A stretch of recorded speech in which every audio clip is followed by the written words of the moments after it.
돈 많고 잘생긴 데다 길거리 노인에게 고개 숙일 줄 아는 역대급 인성까지 갖춘 완벽한 부잣집 도련님. 그런 도련님이 가져온 황금 폐물을 단칼에 거절해버린 34살의 노처녀가 있습니다. 온 동네 사람들은 노처녀가 넝쿨째 굴러온 복을 발로 찼다며 혀를 차고 난리가 났지만 연화의 눈길이 머문 곳은 화려한 비단옷이 아니었습니다. 이 여인의 선택은 그야말로 반전 그 자체였습니다. 그 어마어마한 재물을 거절한 것도 모자라 하루 벌어 하루 먹고 사는 가난한 나무꾼에게 시집을 가겠다고 선언한 건데요. 모든 사람이 도련님의 완벽한 모습과 비단 가마에 눈이 멀어 있을 때 그녀는 도대체 무엇을 보았던 걸까요? 지혜로운 노처녀의 소름 돋는 선택. 그 기막힌 이야기를 지금 시작합니다. 사연 시작 전 구독과 좋아요 눌러주시면 영상 제작에 큰 힘이 됩니다. 이야기 시작합니다. 옛날 옛적 한 작은 마을 어귀에 늦가을 바람이 불던 날이었습니다. 누렇게 바랜 은행잎이 흙길 위로 소리 없이 내려앉고 하늘은 낮고 뿌옇게 가라앉아 있었지요. 그런 을씨년스러운 오후에 마을 어귀 낡은 기와집 앞으로 눈부신 가마 하나가 천천히 멈춰 섰습니다. 붉은 비단의 금실로 수놓은 가마였고 그 뒤를 따르는 하인만도 10명이 넘었습니다.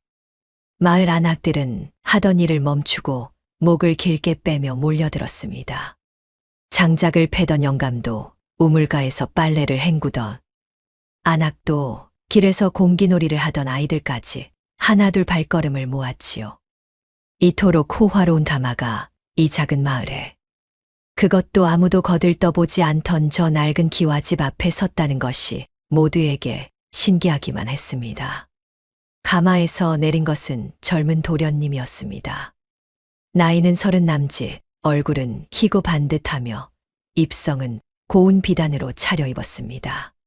강씨 집안의 외아들 강도윤이었지요. 강씨 집안이라 하면 이 고을에서 모르는 사람이 없었습니다. 논밭이 수십 마지기요. 한양에도 집이 있다 하며 관아와도 두루 연이 닿아 있다는 소문이 자자했으니까요.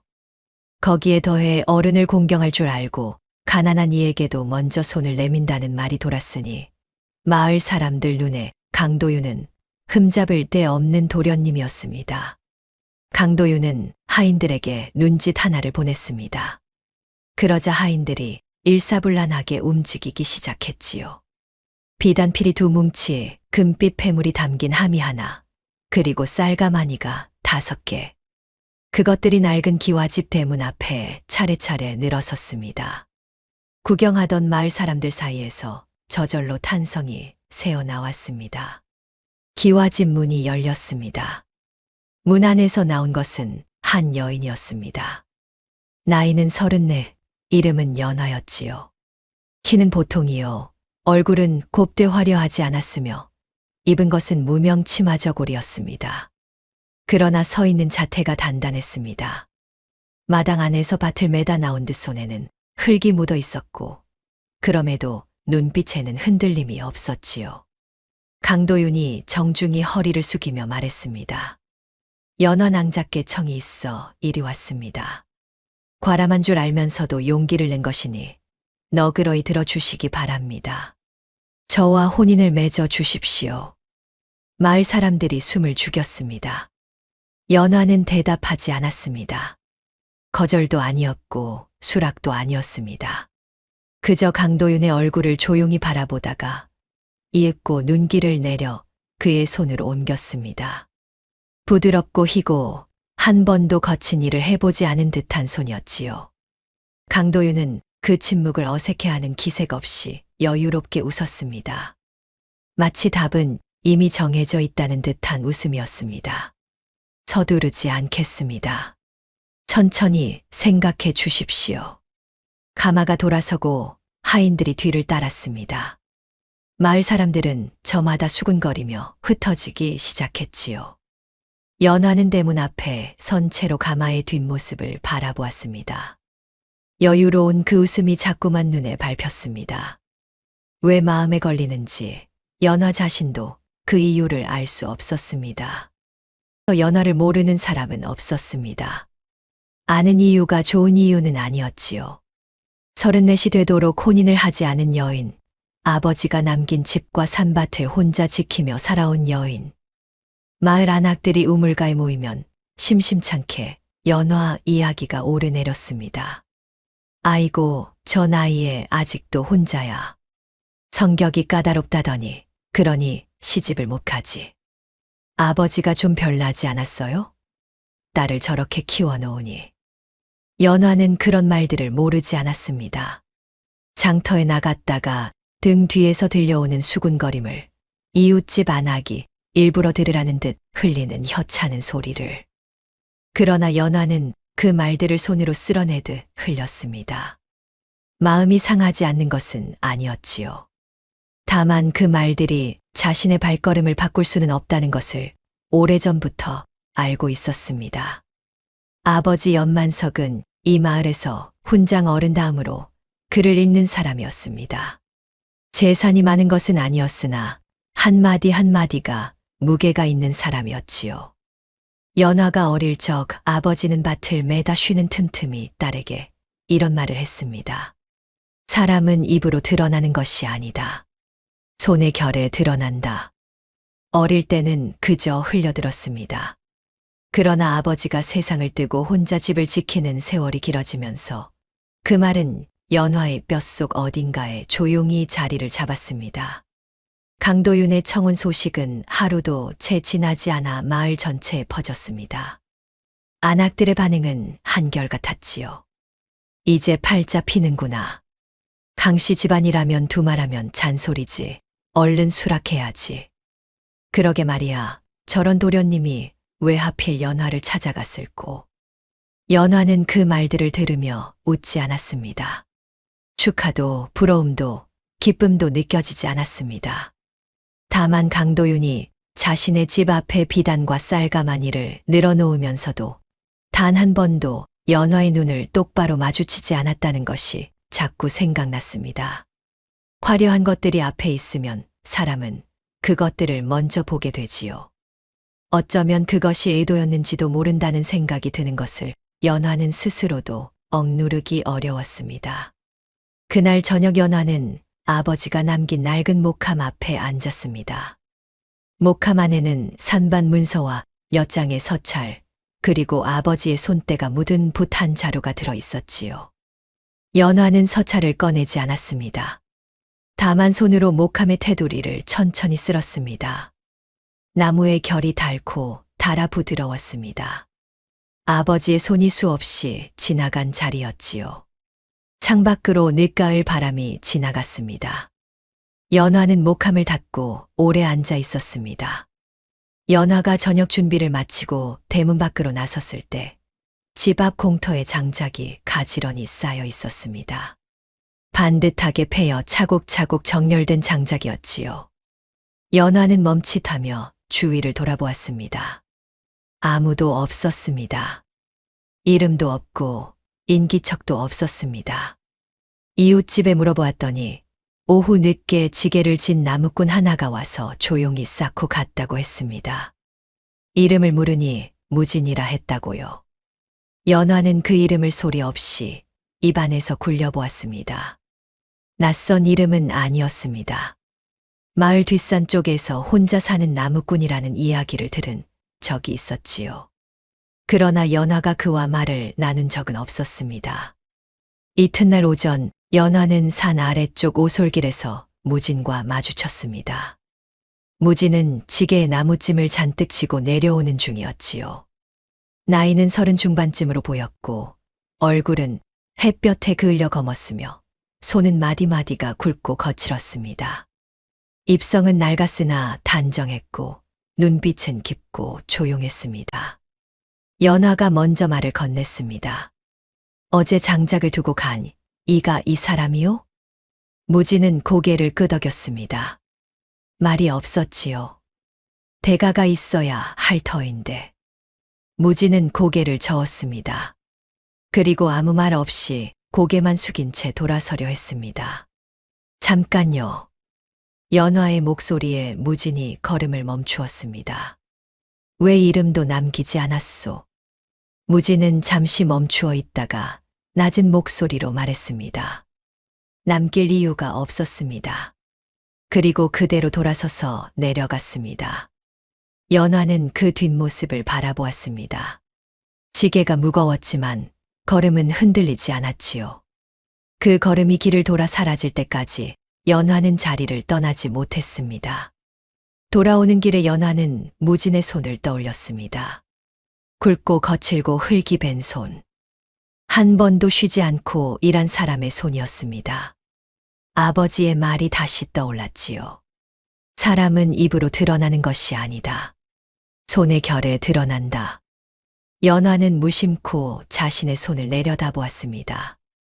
그리고 이상하게도 강도윤의 희고 부드러운 손이 다시 한번 눈앞을 스쳐 지나갔습니다. 집으로 돌아와 연화는 쌓인 장작을 다시 바라보았습니다. 잘 패이고 고르게 쌓인 장작이었습니다. 누군가의 공들인 손길이 그 안에 있었지요. 연화는 손을 뻗어 장작 하나를 집어들었다가 다시 내려놓았습니다. 이상한 온기가 손바닥에 남는 것 같았습니다. 마을 뒤편 산길에서 연화는 무진을 다시 만났습니다. 무진은 커다란 나무찜을 지게에 얹고 오르막을 오르는 중이었지요. 길이 가팔랐고 짐이 무거웠습니다. 연화가 잠깐 옆에 서서 지켜보는 사이 무진이 지게를 한쪽에 잠깐 내려놓으며 끈을 고쳐 메었습니다. 그 순간이었습니다. 소매가 걷히며 무진의 손목이 드러났고 연화는 그것을 보았습니다. 낡은 삼배 매듭끈이었습니다. 흰 빛이 오래전에 발에 누렇게 변해 있었고 여러 번 덧묶인 흔적이 역력했습니다. 그러나 그것은 아무렇게나 매인 끈이 아니었지요. 매듭의 방식이 연화가 알고 있는 것과 꼭 같았습니다. 아버지가 묶어주는 방식이었습니다. 연화의 가슴이 크게 흔들렸습니다. 아버지 연만석은 살아생전에 엿사람에게만 저 매듭을 묶어주었습니다. 돈이 많아서도 아니었고 지위가 높아서도 아니었지요. 아버지가 가장 신뢰하는 사람, 마음의 결이 바르다고 여기는 사람에게만 손수 묶어주던 것이었습니다. 연화는 그것을 받은 사람이 셋밖에 되지 않는다는 것을 알고 있었습니다. 그 끈은 연화의 목소리가 나도 모르게 나왔습니다. 무진은 소매를 내리며 고개를 숙였습니다. 대답이 없었지요. 연화는 조금 더 다가서며 물었습니다. 우리 아버지가 묶어주신 것이요? 무진의 손가락이 잠깐 소매 끝을 꼭 쥐었다가 놓였습니다. 그리고 조용히 고개를 끄덕였습니다. 언제부터요? 어디서 아버지를 알았소? 무진은 오래 침묵했습니다. 연화의 눈이 자신의 손목에 닿아 있다는 것을 느끼고 있는 듯 고개를 더 깊이 숙였습니다.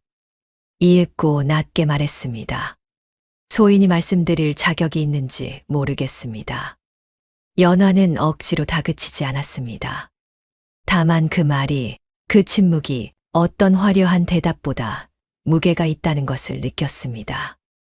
숨길 것이 있어서 말하지 않는 것이 아니라 함부로 말하지 않으려는 사람의 침묵이었으니까요. 무진은 지게를 다시 들쳐 매고 길을 올랐습니다. 연화는 그 뒷모습을 오래 바라보다가 천천히 발걸음을 돌렸습니다. 그날 밤이었습니다. 연화는 아버지의 낡은 목함을 꺼내 앞에 놓고 오래 앉아 있었습니다. 목함 안에 들어있는 서찰들을 하나하나 꺼내 보았지요. 아버지의 필체로 빼곡히 적힌 글자들을. 그중 한 장에 이름이 있었습니다. 무진이라는 두 글자. 연화는 그 글자 위에 손끝을 얹었습니다. 등잔불이 바람도 없는데 가만히 흔들렸습니다. 강도윤이 다시 찾아온 것은 그로부터 열흘쯤 지나서였습니다. 이번에는 가마도 하인들의 행렬도 없었습니다. 말 한 필에 시종 둘만 데리고 왔지요. 차림새도 전보다 수수했습니다. 비단 대신 고운 못이 돋보였고 폐물 대신 손에는 작은 서책 한 권을 들고 있었습니다. 전보다 훨씬 공손했고 전보다 훨씬 진중해 보였습니다. 연화가 대문 앞에서 맞이하자 강도윤은 먼저 깊이 허리를 숙였습니다. 지난번에는 너무 거창하게 왔습니다. 오늘은 그냥 인사나 드리러 왔습니다. 길을 함께 걸었습니다. 마을 어귀를 지나 장터 쪽으로 나가는 길이었지요. 강도윤은 말을 잘했습니다. 재미있는 이야기도 할 줄 알았고 연화의 말을 끊지 않고 끝까지 들을 줄도 알았습니다. 걸음을 맞추는 방식도 자연스러웠지요. 장터 입구에서였습니다. 짐을 잔뜩 진 늙은 짐꾼 하나가 비틀거리며 좁은 길목을 막고 있었습니다. 강도윤이 앞장서다가 걸음을 멈추고 짐꾼에게 길을 비켜달라는 눈짓을 보내려 하는 찰나 그 짐꾼이 고개를 들어 강도윤의 얼굴을 보았지요.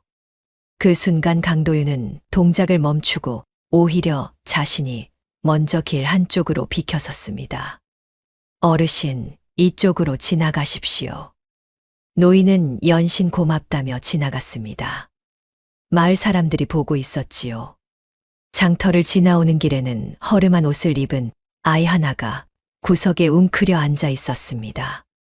강도윤은 자연스럽게 걸음을 멈추고 시종에게 눈짓을 하여 엽전 몇 잎을 꺼내게 했습니다. 그리고 아이의 손에 쥐어주며 말했지요. 가서 뭐라도 사 먹거라. 아이는 눈을 동그랗게 뜨고 고맙다고 했습니다. 마을 사람 둘이 그 모습을 보며 나직하게 감탄했습니다. 저 도련님, 참 마음 씀씀이가 곱구만. 연화도 흔들렸습니다. 보이는 것만 보자면 강도윤은 나무랄 데가 없었지요. 잘생기고 넉넉하고 공손하고 마음도 따뜻해 보였습니다. 그러나 돌아오는 길이었습니다.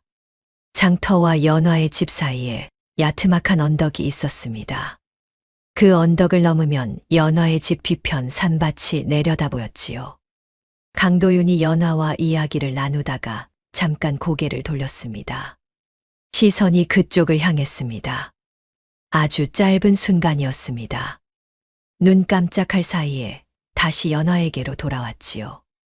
연화는 아무 내색도 하지 않았습니다.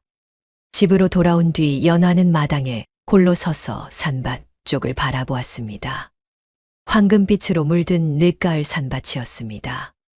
아버지가 손수 개간하고 연화가 혼자 지켜온 땅이었지요.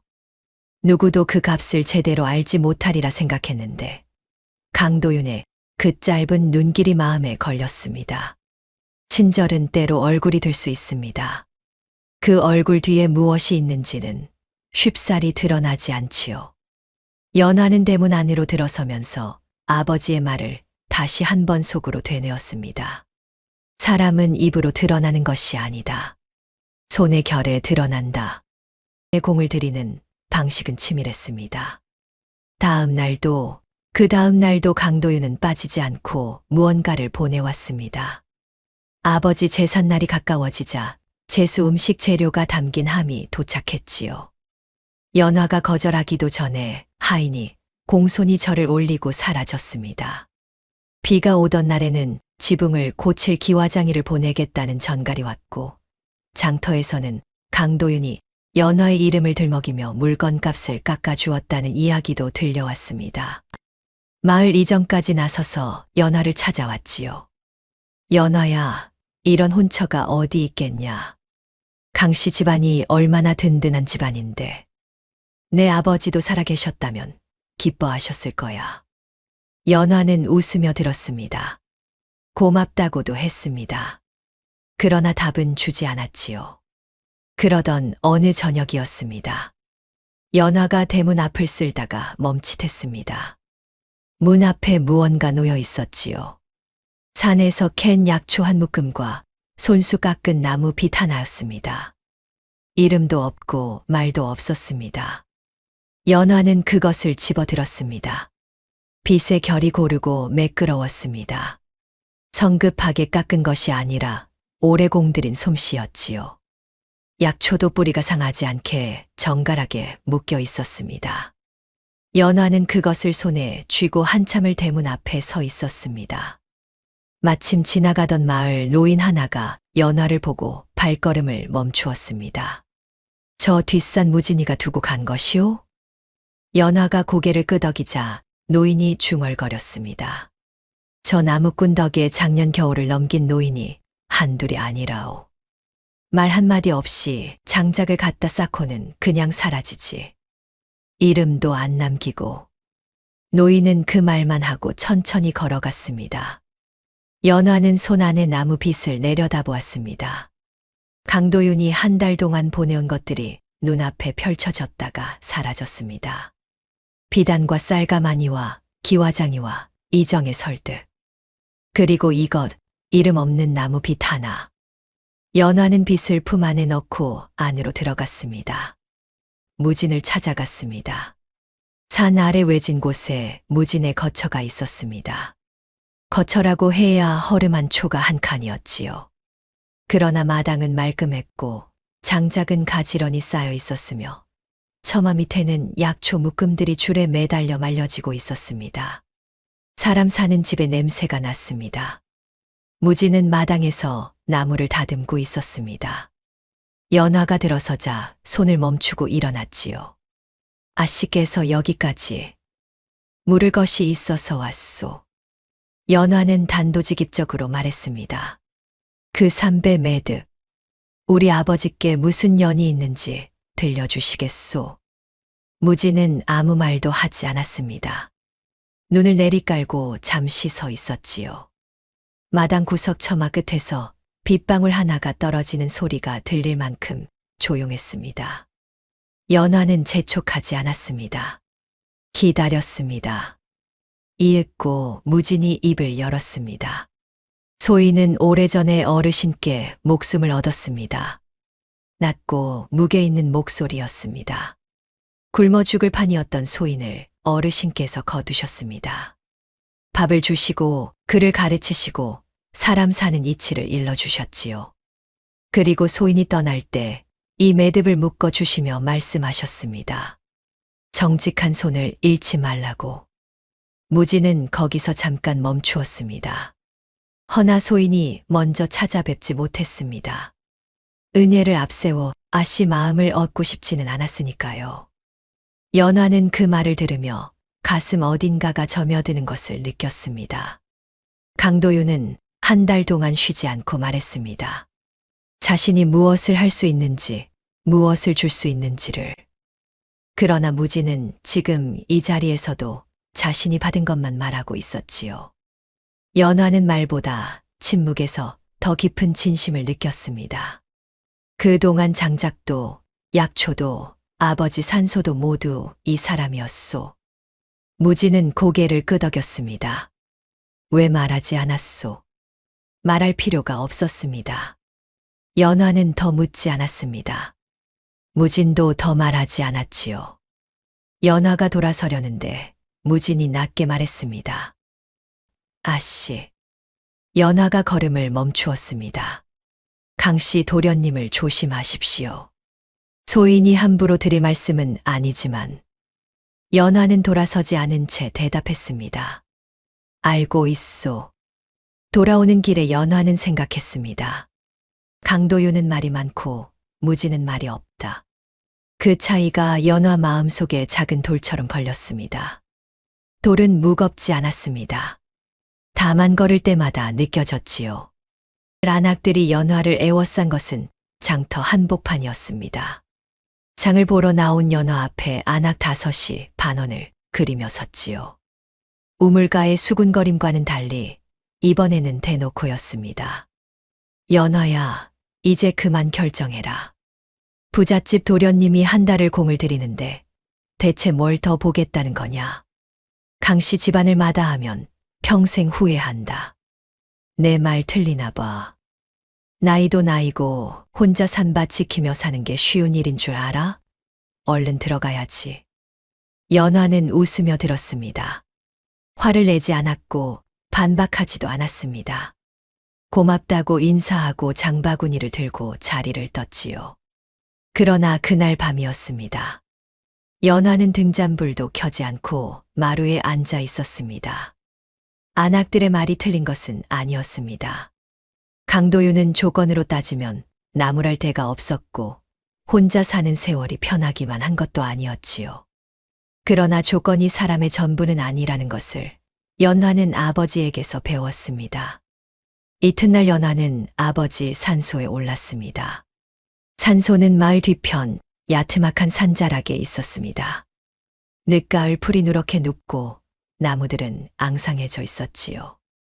연화는 묘 앞에 앉아 오래 아무 말도 하지 않았습니다. 그러다 문득 산소 옆에 눈길이 멈추었습니다. 장작이었습니다. 최근에 쌓아둔 것이 분명한 가지런하고 단단하게 쌓인 장작 한 무더기. 발자국도 없고 이름도 없었습니다. 연화는 자리에서 일어나 그 장작 앞에 섰습니다. 손을 뻗어 끝을 천천히 쓸어보았지요. 나무 결이 고르고 정갈했습니다. 연화는 손을 거두면서 깨달았습니다. 이 사람이 언제부터 이렇게 해왔는지 자신은 알지 못했다는 것을. 아버지가 살아계실 때부터였을 수도 있고 아버지가 돌아가신 뒤부터였을 수도 있었습니다. 어느 쪽이든 오래된 일이었고 그 오랜 시간 동안 무지는 한 번도 말하지 않았지요. 보여주지도 않았습니다. 연화는 묘 앞에 다시 앉아 낮게 말했습니다. 아버지, 이 사람 알고 계셨지요. 산바람이 지나갔습니다. 아무 대답도 없었지만 연화는 이상하게도 외롭지 않았습니다. 이상한 일이 벌어진 것은 맑은 오후였습니다. 연화가 산밭 위쪽 밭두렁을 손질하고 있을 때였지요. 괭이질을 하다 허리를 펴던 참에 산밭 아래쪽 담장 근처에서 인기척이 났습니다. 고개를 들어보니 낯선 사내가 담장 밖에서 안을 들여다보고 있었습니다. 강도윤의 집에서 본 적 있는 하인이었지요. 하인의 손에는 종이 한 장이 들려 있었고 그 종이를 들여다보며 담장 길이를 눈으로 재는 듯한 기색이었습니다. 고개를 돌려 산밭 위쪽 언덕까지 훑어보는 눈빛이 예사롭지 않았습니다. 연화는 괭이를 내려놓지 않은 채 그 모습을 지켜보았습니다. 하인은 아직 연화를 발견하지 못한 듯 했지요. 무언가를 세는 것처럼 손가락을 꼽다가 종이에 무언가를 적었습니다. 연화의 손이 괭이 자루를 천천히 쥐었습니다. 그때 산 아래쪽에서 무진이 올라왔습니다. 무진은 연화보다 먼저 하인을 발견했습니다.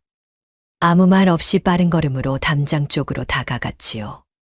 하인은 무진을 보자마자 종이를 황급히 품 안에 구겨 넣고 돌아서 달아나려 했습니다. 무진이 하인의 앞을 조용히 막아섰습니다. 말 한마디 하지 않았습니다. 그저 서 있었지요. 그러나 그 눈빛이 워낙 단단했던 탓에 하인은 주춤거리다가 결국 발길을 돌렸습니다. 사라지는 뒷모습이 빨랐습니다. 도망치는 사람의 걸음이었지요. 연화가 밭두렁에서 내려왔습니다. 무슨 일이오? 무진은 대답 대신 잠시 하인이 사라진 방향을 바라보다가 연화에게 시선을 돌렸습니다.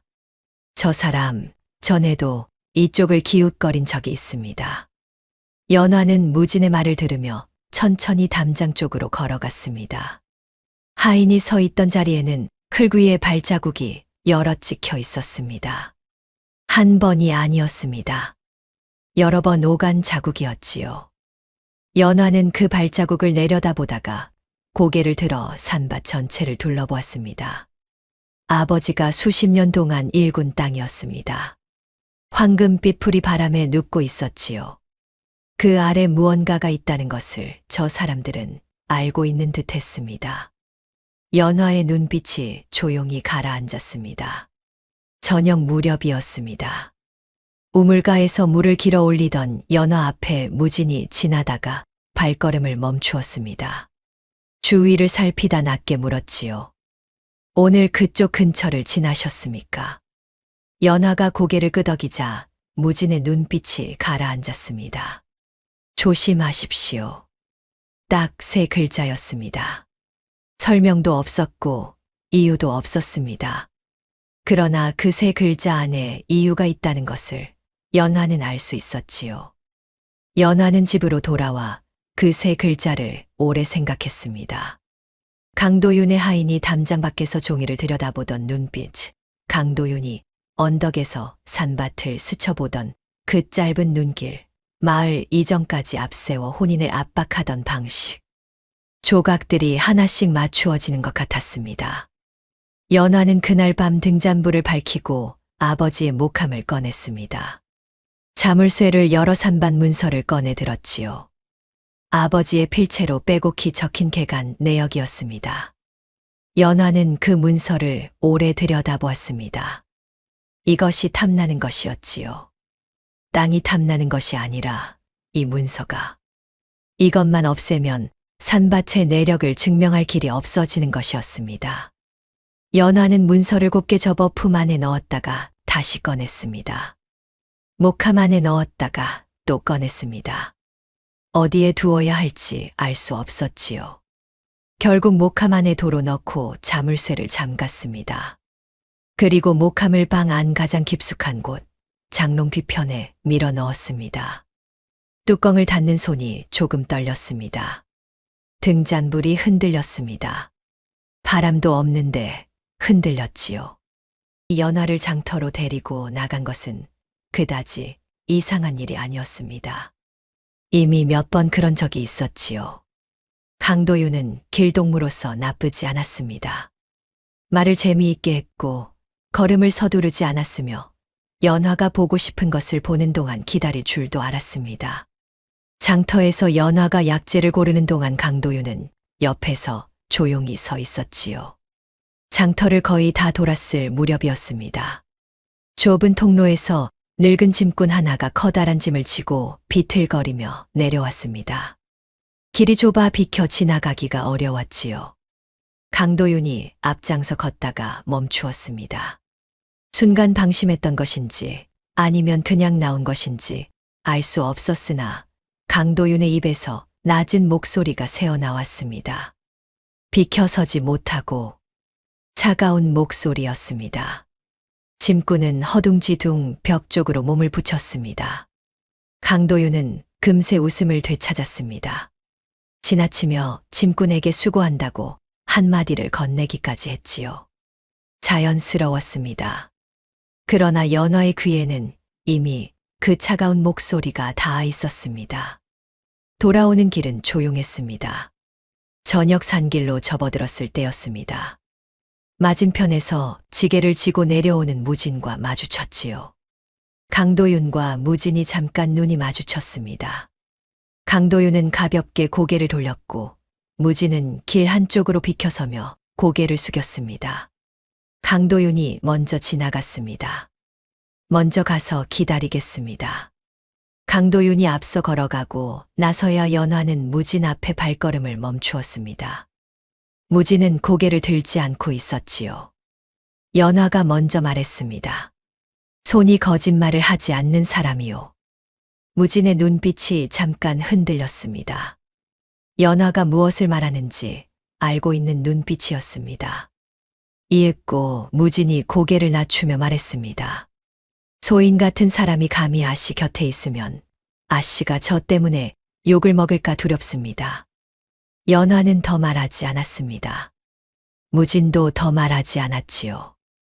무진이 지게를 고쳐 메고 산길을 내려갔습니다. 연화는 그 뒷모습을 오래 바라보았습니다. 지게가 무거웠지만 걸음은 흔들리지 않았습니다. 저물어가는 산길에서 무진의 뒷모습이 점점 작아졌습니다. 연화는 발걸음을 돌렸습니다. 강도윤이 저 앞에서 기다리고 있었지요. 연화는 걸으면서 오늘 들은 두 목소리를 마음속에서 나란히 놓아보았습니다. 하나는 짐꾼에게 새어나온 차가운 목소리였고 하나는 욕을 먹을까 두렵다던 낮은 목소리였습니다. 연화는 아버지의 말을 다시 떠올렸습니다. 사람은 입으로 드러나는 것이 아니다. 저녁 산바람이 불어왔습니다. 연화는 옷깃을 여미며 앞을 향해 걸었습니다. 강도윤이 이정과 중매쟁이까지 데려온 것은 예고도 없는 날이었습니다. 아침 일찍부터 연화의 마당이 갑자기 북적였지요. 이정은 헛기침을 하며 연화 앞에 섰고 중매쟁이는 품 안에서 혼서지를 꺼내 펼쳐 보이며 날짜까지 잡아왔다고 했습니다. 강도윤은 마당 한켠에 서서 여유롭게 웃고 있었습니다. 이미 다 된 일이라는 듯한 태도였지요.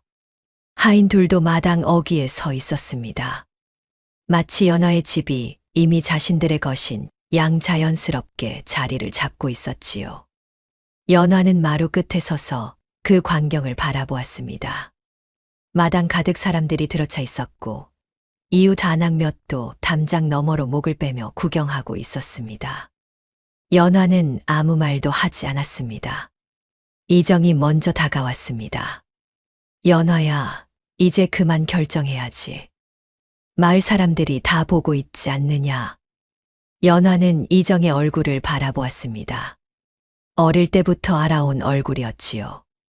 아버지가 살아 계실 때 마당에 함께 앉아 막걸리를 마시던 어른이었습니다. 그 어른이 지금 강도윤의 편에 서 있었습니다. 연화는 아무 말도 하지 않았습니다. 그때였습니다. 마당 너머 산소가 있는 방향으로 눈길이 닿았지요. 무진이었습니다. 산소 앞에 무진이 서 있었습니다. 마당의 소란을 알고 있는지 모르는지 무진은 묘 앞에 장작을 가지런히 쌓고 있었습니다. 그리고 짐을 내려놓은 뒤 2번 절을 올렸습니다. 말 한마디 없이. 연화는 그 모습에서 눈을 떼지 못했습니다. 저 사람은 여기에 사람이 이렇게 많이 모여 있는 것을 알면서도 마당으로 내려오지 않았습니다. 인사 한마디 하지 않았습니다. 그저 자신의 자리에서 자신이 해야 할 일을 하고 있었지요. 연화는 그 모습을 보며 마음속에서 무언가가 조용히 가라앉는 것을 느꼈습니다. 중매쟁이가 혼서지를 앞으로 내밀었습니다. 낭자, 이런 혼처가 어디 있겠소. 날짜도 이미 좋은 날로 받아두었으니 이제 도장만 찍으면 됩니다. 연화의 눈길이 혼서지로 내려왔습니다. 잘 쓴 글씨였습니다. 붉은 비단에 금실로 수놓은 가마가 떠올랐습니다. 쌀가마니와 폐물과 이정의 설득이 떠올랐습니다. 그리고 그 모든 것들 뒤에서 언덕 위에서 산밭을 스치던 강도윤의 눈길이 떠올랐습니다. 연화가 막 입을 열려는 순간 강도윤이 슬며시 곁으로 다가섰습니다. 마을 사람들에게는 들리지 않을 낮은 목소리로 비웃듯이 말했습니다. 지게진 나무꾼이 참 대단하긴 하지요. 순간 연화의 가슴 속에서 무언가가 차갑게 굳었습니다. 두려움이 아니었습니다. 분노도 아니었습니다. 그보다 훨씬 단단하고 서늘한 것이었지요. 연화는 강도윤의 얼굴을 똑바로 바라보았습니다. 저 웃음 뒤에 무엇이 있는지 이제는 알 수 있었습니다. 그 순간이었습니다. 산소에서 내려온 무진이 마당 어귀에 멈춰 서 있었습니다. 언제 내려왔는지 알 수 없었지요. 강도윤과 무진 사이에 연화가 섰습니다. 연화는 강도윤 쪽으로 손을 들어 가로막았습니다. 마당 안이 일순 조용해졌습니다. 담장 너머에서 구경하던 안악들도 입을 다물었지요.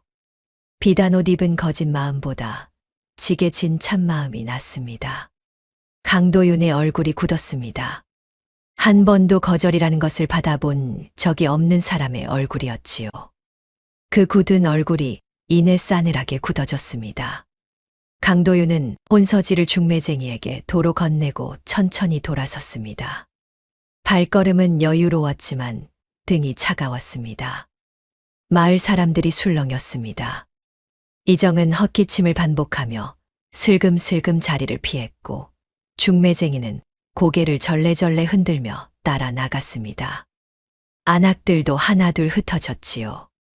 마당이 비었습니다. 연화는 강도윤의 뒷모습을 바라보았습니다. 두려움이 없다면 거짓말이었습니다.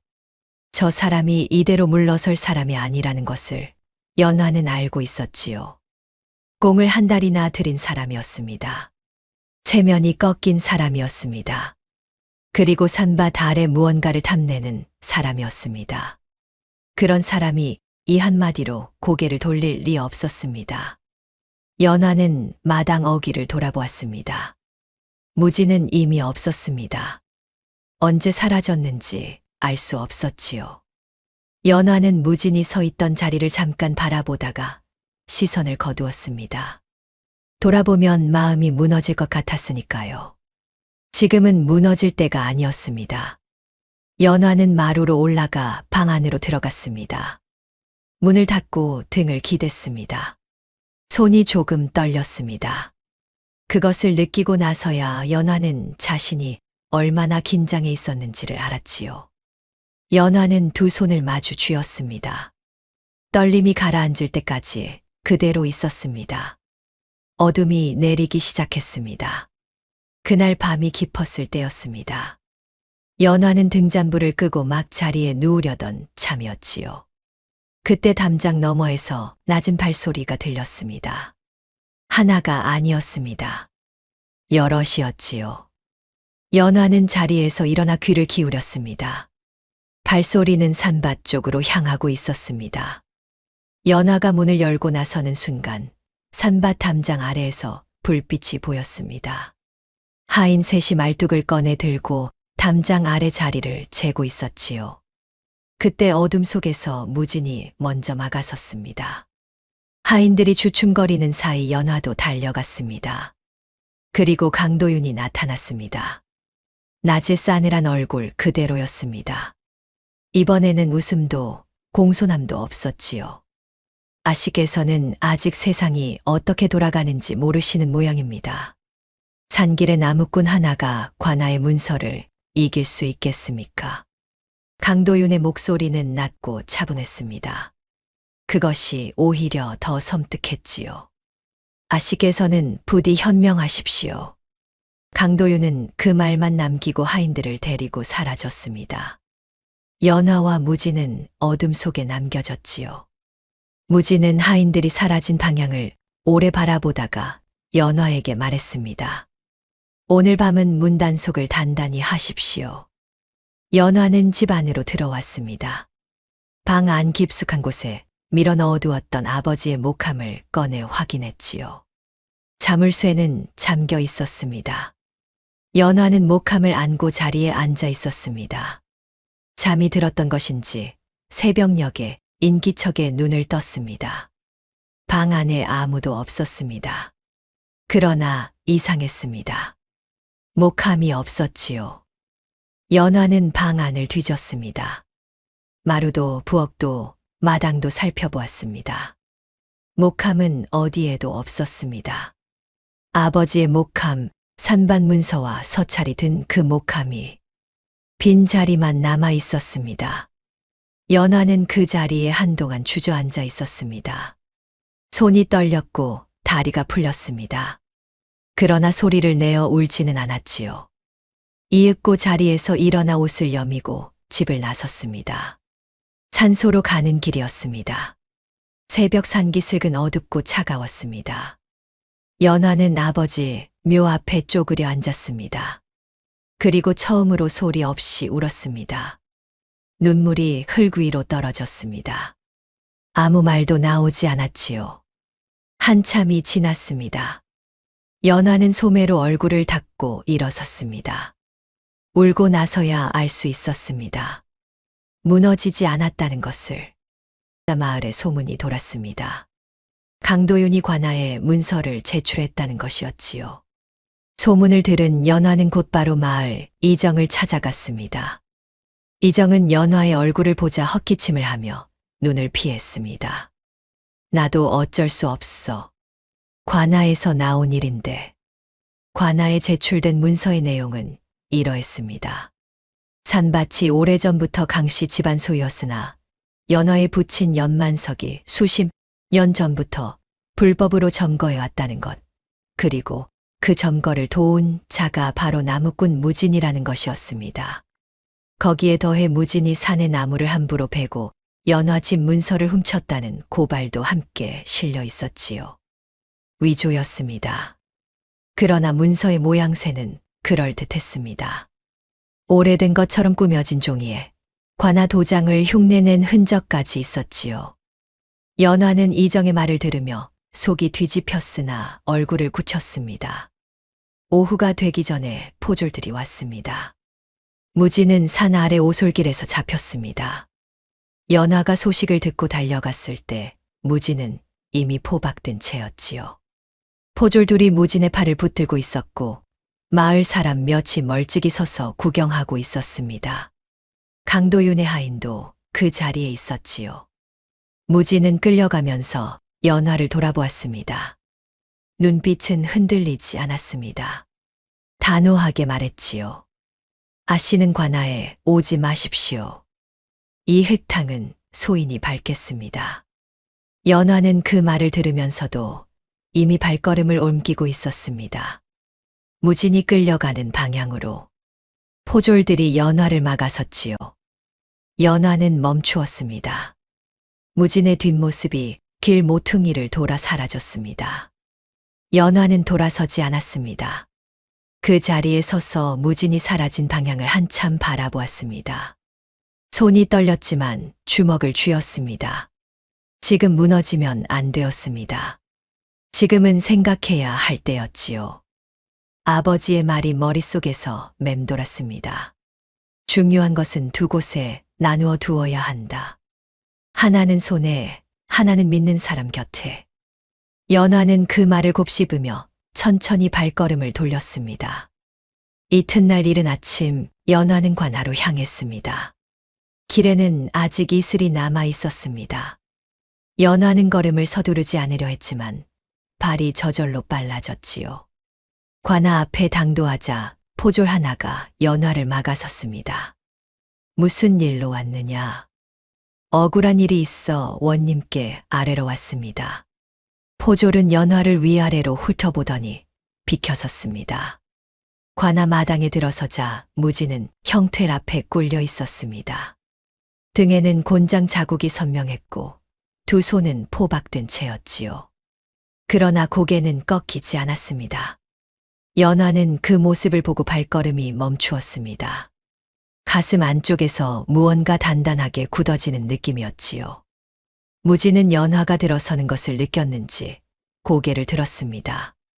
눈이 마주쳤습니다. 무진의 눈빛이 잠깐 흔들렸습니다. 연화가 왔다는 안도인지 왜 왔느냐는 질책인지 알 수 없었지요.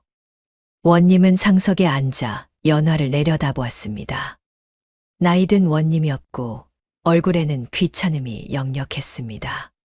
강도윤이 이미 다녀갔다는 것이 그 표정에서 느껴졌지요. 관아 마당 한켠에는 강도윤의 하인이 팔짱을 끼고 서 있었습니다. 연화는 무릎을 꿇고 억울함을 호소했습니다. 산밭은 아버지가 수십 년 전 직접 개간한 땅이며 무진은 아무것도 훔친 것이 없다고.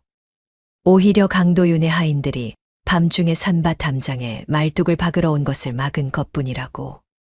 목함을 가져간 것도 강도윤의 신복이었다고. 원님은 연화의 말을 끝까지 들은 뒤 위조된 문서를 탁자 위에 펼쳤습니다. 내 쪽 문서는 어디 있느냐? 연화의 입이 막혔습니다. 문서가 있어야 억울함을 따질 것이 아니겠느냐? 연화에게는 아무것도 없었습니다. 목함은 이미 사라졌고 손에 쥔 것이 없었지요. 관아 마당 한켠에서 강도윤의 하인이 조용히 입꼬리를 올렸습니다. 마을 사람 몇도 와 있었는데 그들은 연화가 아닌 강도윤 쪽으로 몸을 기울이고 있었습니다. 수군거리는 소리가 들렸지요. 강씨 집안이 거짓 문서를 낼 리가 없지. 연화 부친이 남긴 땅이라 해도 원래는 강씨 집안 거였나 보지. 연화는 형틀 앞에 꿀린 무진을 바라보았습니다.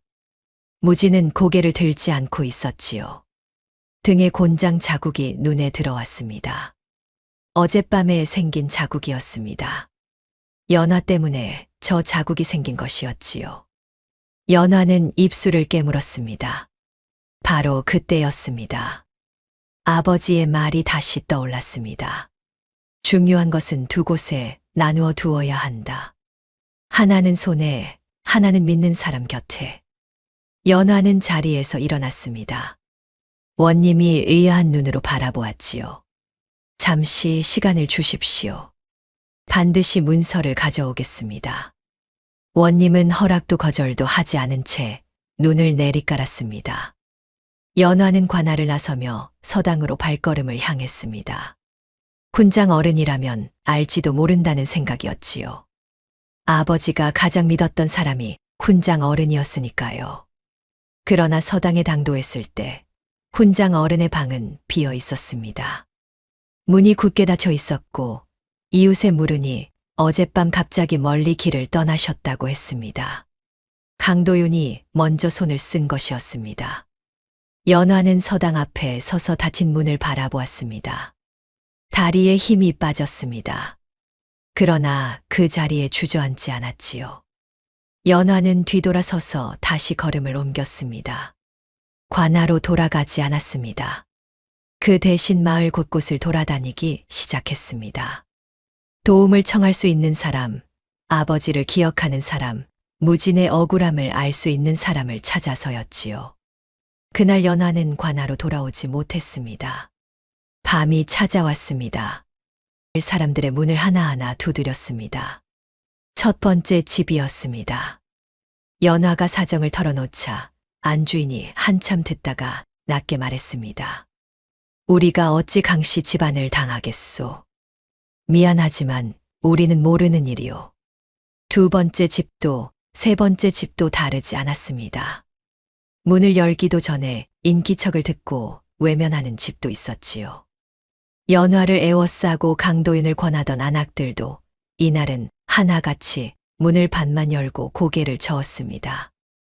이정의 집에 갔을 때 이정은 마당에 있다가 연화를 보자마자 방 안으로 들어가 버렸습니다. 밤이 깊어지도록 연화는 혼자였습니다. 집으로 돌아온 연화는 마당에 그대로 주저앉았습니다. 등잔불도 켜지 않았지요. 하늘에는 구름이 끼어 별도 보이지 않았습니다. 무진은 지금쯤 형틀 앞에 묶여 있을 것이었습니다. 문서는 사라졌고 훈장 어른은 없고 도와줄 사람도 없었습니다. 그때였습니다. 문득 이런 생각이 스쳤습니다. 강도윤의 혼서지를 받아들이면 이 싸움이 끝난다는 생각이. 연화는 그 생각이 든 것만으로 스스로 놀라 자리에서 일어섰습니다. 무릎이 떨렸습니다. 그러나 그 생각을 따라가는 자신을 용납할 수가 없었지요. 무진은 자신 때문에 형틀에 묶여 있었습니다. 아버지의 땅은 연화가 지켜야 했습니다. 항복은 지금 이 순간이 아니었습니다. 연화는 마당 한켠을 바라보았습니다. 무진이 쌓아둔 장작이었습니다. 가지런하고 단단하게 쌓인 장작 무더기. 연화는 천천히 걸어가 손을 뻗었습니다. 장작 끝을 손바닥으로 천천히 쓸었지요. 나무 결이 손에 닿았습니다. 차가웠지만 단단했습니다. 이 사람은 말이 없었습니다. 이름을 남기지 않았습니다. 그러나 언제나 이 자리에 있었지요. 연화는 손을 거두지 않고 한참을 서 있었습니다. 그러다 하늘을 올려다보았습니다. 구름 사이로 별 하나가 잠깐 보였다가 사라졌습니다. 새벽녘이 되었습니다. 연화는 자리에서 일어섰습니다. 방 안으로 들어가 옷매무새를 바로잡고 머리를 단단히 올렸습니다. 아직 날이 밝지 않았지만 동쪽 하늘 끝이 희끄무레하게 열리고 있었지요. 연화는 대문을 열고 나섰습니다. 서당으로 가는 길이었습니다. 서당 길은 조용했습니다. 이슬이 맺힌 풀잎들이 연화의 치맛자락을 적셨고 멀리 산 위에서 새 한 마리가 울었습니다. 연화는 걸음을 서두르지 않았습니다. 서두른다고 달라질 것이 없다는 것을 알면서도 발걸음은 저절로 빨라졌지요. 서당 앞에 당도했습니다. 어젯밤과 마찬가지로 문은 굳게 닫혀 있었습니다. 연화는 잠깐 서 있다가 문고리를 당겨보았습니다. 그런데 이상했습니다. 잠겨 있지 않았지요. 문이 소리 없이 열렸습니다. 방 안은 텅 비어 있었습니다. 군장 어른의 짐은 이미 다 사라졌고 서책들도 없었습니다. 다만 서한 위에 봉투 하나가 놓여 있었지요. 방 안에서 그것 하나만이 남아 있었습니다. 연화는 다가가 봉투를 집어 들었습니다. 겉면에 이름 석자가 적혀 있었습니다. 연화. 아버지의 필체와 닮은 듯도 하고 다른 듯도 한 훈장 어른의 글씨였지요. 손이 떨렸습니다. 봉투를 열었습니다. 안에는 2장의 종이가 들어 있었습니다. 첫 번째는 산반 문서의 사본이었습니다. 아버지의 필체로 빼곡히 적힌 산밭의 경계와 개간 내역이 담긴 문서였지요. 2번째는 서찰이었습니다. 연화는 서찰을 펼쳤습니다. 아버지의 이름이 적혀 있었고 그 아래 무진이라는 2 글자도 있었습니다. 서찰의 내용은 길지 않았습니다. 훈장 어른이 직접 쓴 것이었지요. 연만석이 살아생전 자신에게 맡겨둔 문서들이며 만일 연화가 어려움에 처하게 된다면 이것을 전하라고 부탁했다는 내용이었습니다. 그리고 마지막 줄에 이렇게 적혀 있었습니다. 내 아버지는 사람을 보는 눈이 있었다. 너도 그 눈을 가졌을 것이다. 연화는 그 줄을 2번 읽었습니다. 눈이 뜨거워졌지요. 그러나 울지 않았습니다. 지금은 울 때가 아니었으니까요. 봉투를 2 손으로 꼭 쥐었습니다. 그리고 서당을 나섰습니다. 동쪽 하늘이 붉게 열리고 있었습니다. 연화는 그 빛을 향해 걸었습니다. 관하로 가는 길이었습니다. 걸음이 흔들리지 않았습니다. 봉투가 관하에 제출되자 분위기가 달라졌습니다. 원님은 문서 사본을 들고 오래 들여다보았습니다. 강도윤 측에서 제출한 문서와 나란히 놓고 비교했지요. 훈장 어른의 서찰도 함께 올라갔습니다. 관아의 아전 하나가 2 문서를 살피다가 낮게 말했습니다. 먹의 빛깔이 다릅니다. 강도윤 측 문서에 쓰인 먹이 오래된 것처럼 꾸며져 있었으나 종이 안쪽 섬유까지 스며든 정도가 오래된 원본과는 달랐습니다. 오래된 문서는 먹이 종이 깊이 베어 빛이 고르게 바랬지요. 그러나 강도윤의 문서는 겉만 바래고 안쪽이 선명했습니다. 아전은 조심스럽게 그 차이를 원님에게 설명했습니다. 거기에 더해 강도윤의 하인이 산밭 담장 근처에서 품에 넣었던 종이의 내용도 드러났습니다. 무진이 그 하인을 막아서던 날, 하인의 손에서 잠깐 보였던 그 종이는 산밭 위쪽 산자락에 있는 광맥의 위치를 표시한 약도였습니다. 강도윤이 산밭을 탐낸 것은 땅 자체가 아니라 그 아래 묻힌 것 때문이었지요. 원님의 표정이 굳었습니다. 강도윤은 관아 마당에 불려 나왔습니다. 한 달 동안 마을을 휘어잡던 여유로운 얼굴은 어디에도 없었습니다. 원님이 2 문서를 내밀며 물었지요. 이 먹의 차이를 어찌 설명하겠느냐. 강도윤은 말을 더듬었습니다. 아전이 약도를 내밀자 얼굴이 허옇게 변했지요. 그러나 끝까지 버텼습니다. 시종이 한 일이라고 자신은 몰랐다고. 그러나 관아 마당에 불려온 강도윤의 신복이 매를 맞고 결국 실토했습니다. 목함을 털어간 것도, 훈장 어른을 협박하여 마을에서 내쫓은 것도, 위조 문서를 꾸민 것도 모두 강도윤의 지시였다고. 강도윤의 얼굴이 무너졌습니다. 한 달 동안 쌓아온 신사의 얼굴이 관아 마당에서 완전히 벗겨지는 순간이었습니다. 원님은 문서 위조와 무고죄, 타인 재산 탈취 시도에 더해 협박까지 물었습니다. 강도윤의 재산 일부를 몰수하고 유배에 처한다는 판결이 내려졌지요. 강도윤이 포졸에게 끌려나가면서 연화를 돌아보았습니다. 그 눈빛에는 분노와 수치와 믿을 수 없다는 표정이 뒤섞여 있었습니다. 연화는 그 눈빛을 피하지 않았습니다. 포박이 풀린 무지는 관아 마당 한켠에 있었습니다. 등에 곤장 자국이 옷 밖으로도 느껴졌지요. 무지는 연화가 다가오는 것을 보고 일어서려 했습니다. 연화가 손을 들어 막았습니다. 괜찮소. 무지는 고개를 끄덕였습니다. 연화는 그 앞에 앉았습니다. 관아 마당이 정리되어 가는 동안 두 사람은 나란히 있었지요. 이윽고 무진이 말했습니다. 아씨께 드릴 말씀이 있습니다. 연화는 고개를 들었습니다. 무진은 낮고 천천히 말했습니다. 어릴 적 굶어 죽을 판이었던 자신을 연화의 아버지가 거두었다고. 밥을 주고 그를 가르치고 사람 사는 이치를 일러 주었다고. 떠나는 날 손목에 삼배 매듭을 묶어 주며 말씀하셨다고. 정직한 손을 잃지 말라 하셨습니다. 무진은 거기서 잠깐 멈추었습니다. 목소리가 조금 잠겨 있었지요. 은혜를 갚고 싶었습니다. 그러나 은혜를 앞세우면 짐이 될 것 같아서 말하지 못했습니다. 아씨 곁에 있으면 아씨가 욕을 먹는다고 생각했습니다. 그래서 가까이 있지 못했습니다. 연화는 아무 말도 하지 않았습니다. 그리고 손을 뻗었습니다. 무진의 손목으로 손이 닿았습니다. 낡은 삼배 매듭을 손바닥으로 천천히 감싸 주었지요. 짐이 된다 하셨지요. 무진은 숨을 멈추었습니다. 연화는 고개를 들지 않은 채 말을 이었습니다. 저는 그리 생각하지 않습니다. 관아 마당 서쪽 담장 너머로 저녁 햇살이 길게 누웠습니다. 두 사람 사이로 그 빛이 고요히 흘렀지요. 무진은 한참 동안 아무 말도 하지 못했습니다. 연화도 더 말하지 않았습니다. 그것으로 충분했으니까요. 강도윤이 끌려나간 다음 날 마을은 이상하리만치 조용했습니다.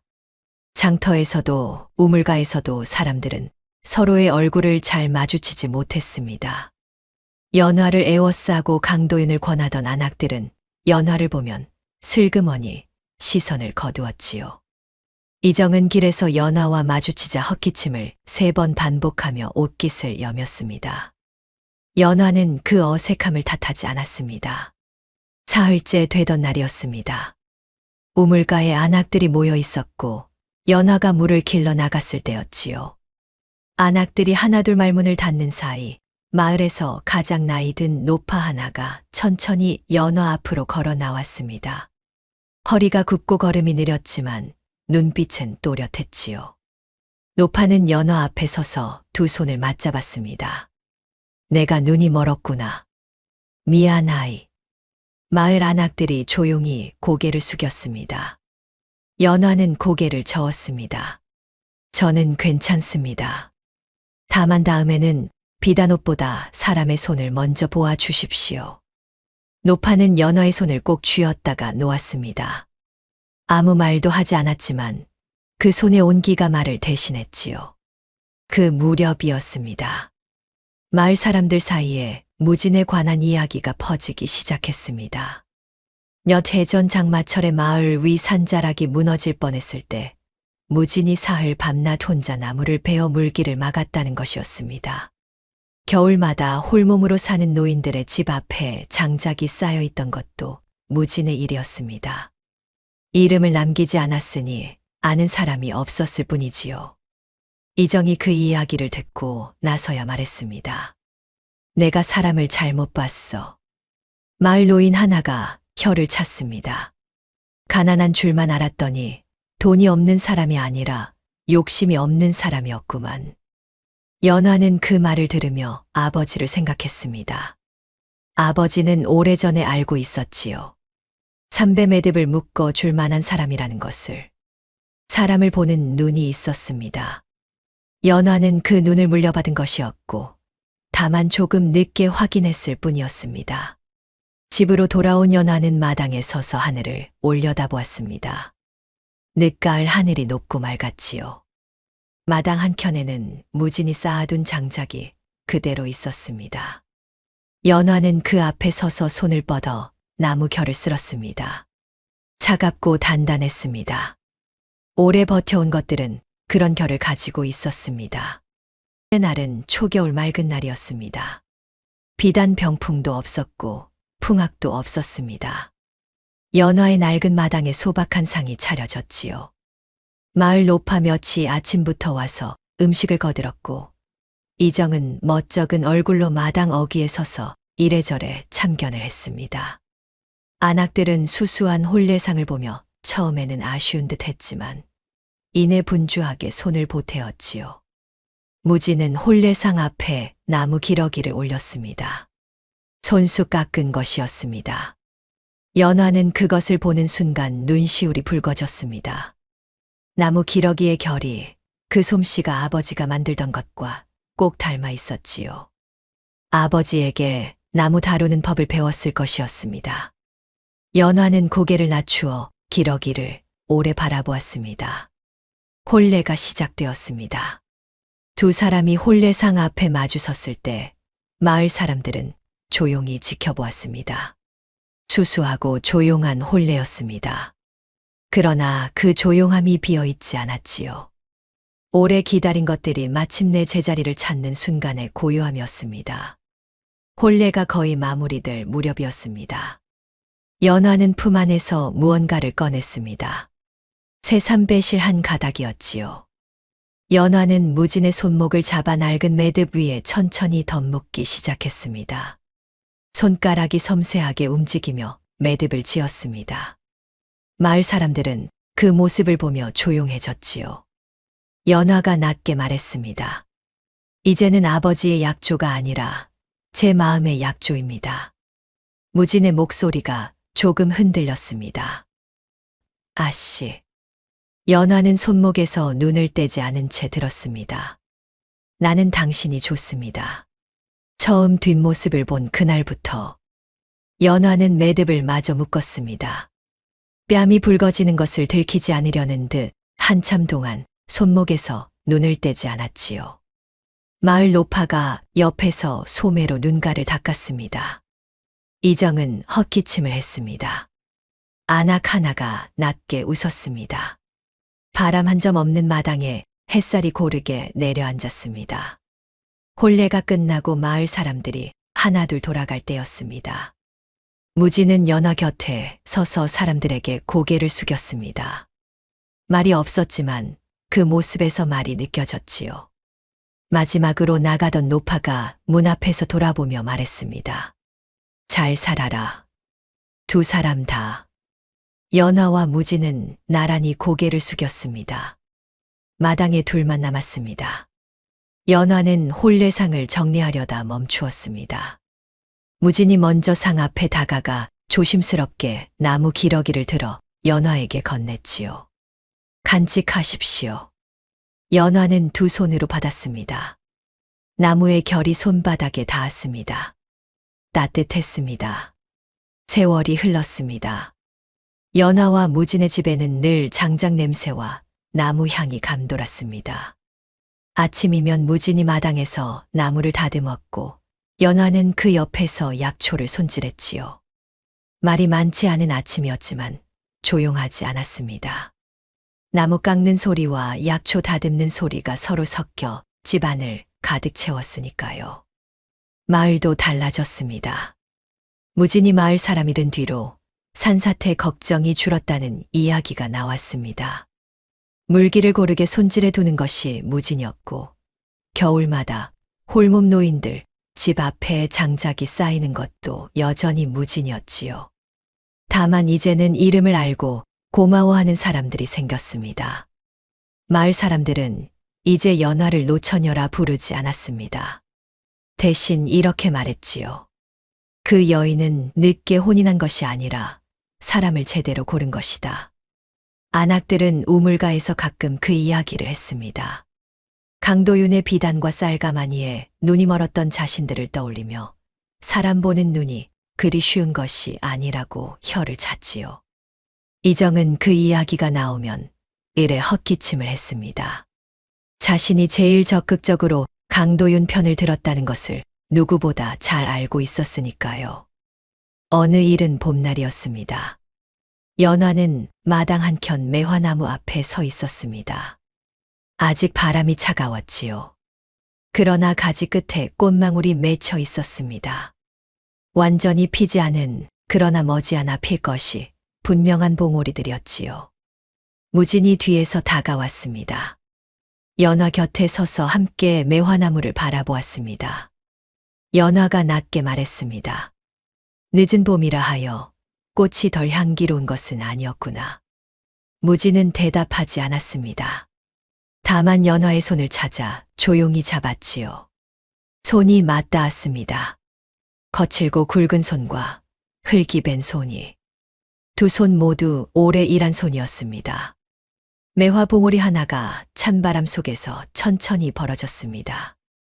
다음 영상을 빠르게 만나보시려면 좋아요와 구독을 눌러주세요. 그럼 더 재미있는 영상으로 찾아뵙겠습니다. 모두 행복한 하루 보내세요.